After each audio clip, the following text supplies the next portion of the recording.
जय महाकाल गुरुजी। जय महाकाल भैया। गुरुजी, हमें ये जानना था कि जो नागा साधु बनते क्यों है नागा साधु? नागा साधु जो हैं आद्य गुरु शंकराचार्य की सेना है, सनातन धर्म की और सनातन रक्षक कहलाते हैं जो है नागा साधु जो है ना। नागा साधु बनने के लिए 12 साल का कठिन परिश्रम गुरु महाराज लोगों की सेवा करनी पड़ती है। उसके बाद संन्यास परंपरा या नागा साधु बनाया जाता है।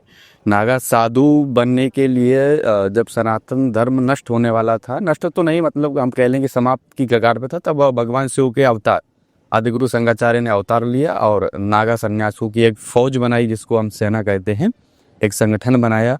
उससे धर्म की रक्षा के लिए चारों धाम पर 4 धाम बनाए और चारों धामों पर विराजमान किया, उनको एक एक जगह बैठाला, उनको चारों जगह बैठाला और धर्म की रक्षा के लिए संन्यास लेने के लिए, नागा बनने के लिए खुद का पिंडदान देना पड़ता है। खुद का जो है गंगा किनारे बैठ के अपना पिंडदान देके फिर इस परंपरा का निर्वहन किया जाता है और निर्वस्त्र रहकर इस जो है नागा का परंपरा को निर्वहन करना पड़ता है। लेकिन आज के समय में क्या है कि मॉडल ज़माना हो गया, हर तरीके की दिक्कतें, लोगों के ऑब्जेक्शन वगैरह होने के कारण सिर्फ जब हम लोग पेशवाई में आते हैं यानी कि अखाड़े में प्रवेश करते हैं और जब शाही स्नान या राजसी स्नान करने के लिए जाते हैं उस समय निर्वस्त्र रहते हैं।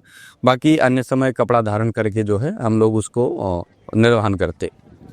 निर्वस्त्र रहने के लिए मुख्य कारण क्या होता है? निर्वस्त्र रहने का मुख्य कारण ऐसा है कि पहले के समय में क्या हुआ करता था कि वस्त्रों की एक कह लें कि कमी होने के कारण, और सबसे बड़ी विशेषता ये थी कि मोह माया और ये दुनिया के प्रपंच को और परिवार को छोड़ के आदमी जब संन्यास लेता है तो उसके अंदर सिर्फ वैराग्य बचता है, भगवान के अलावा उसको कुछ दिखता नहीं है।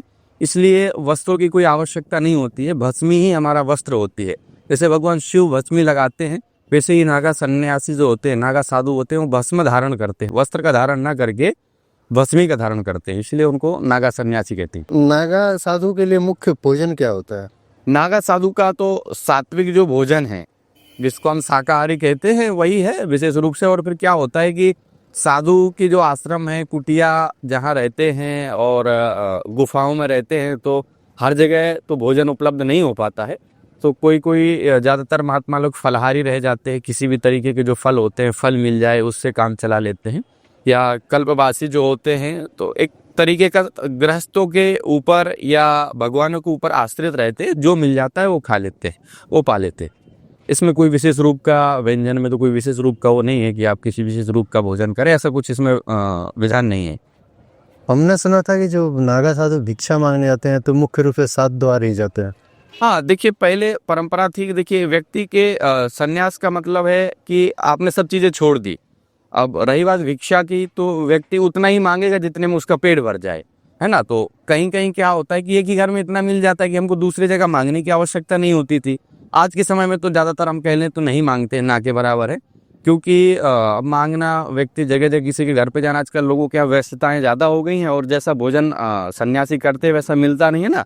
सभी जगह लहसुन प्याज का भोजन या इन चीज़ों का मिलता है, तो इसलिए ज़्यादातर अपने आश्रम पे, कुटिया पे कच्चा चीज़ मांग लेते हैं, पका के हम खुद खा लेते हैं। नागा साधु का मुख्य रोल महाकुंभ में जो होता है, इसमें मतलब आम आदमी के अपेक्षा नागा साधु यहाँ पे ज्यादा दिखते हैं। इसका सबसे बड़ी चीज़ ये है कि एक पर्व है ये हम लोगों के लिए या गृहस्थी लोगों के लिए। तो हर महीने में 6 महीने में कोई ना कोई पर्व आ जाता है, हमारे सनातन में कोई ना कोई त्यौहार आ ही जाते हैं। नागाओं के लिए एकमात्र त्यौहार सिंहस्थ कुंभ मेला होता है जो 12 वर्ष में आता है। तो इसमें बढ़ चढ़ के सभी हिस्सा लेते हैं और जब लोग या नागा सन्यासी या साधु अपनी तपस्या छोड़ के इस मेले में भाग लेने के लिए आ रहे हैं, तो गृहस्थ लोगों के लिए तो इसमें और ज़्यादा बढ़ चढ़ के हिस्सा लेना चाहिए और पुण्य लाभ कमाना चाहिए। एक कुंभ जो लगने वाला है, शाही स्नान कितने? 3 राजसी स्नान है। शाही स्नान मुगलों के समय कहा करती थी, अब तो फिलहाल हमारे योगी जी ने नाम भी बदल दिए हैं।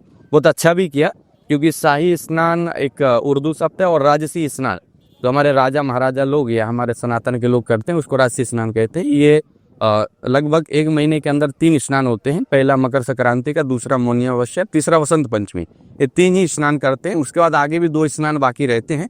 तो ज़्यादातर गृहस्थ लोग या आसपास के इलाके के जो लोग होते हैं वो आते हैं उसमें स्नान करने। बहुत बहुत धन्यवाद। नमस्कार।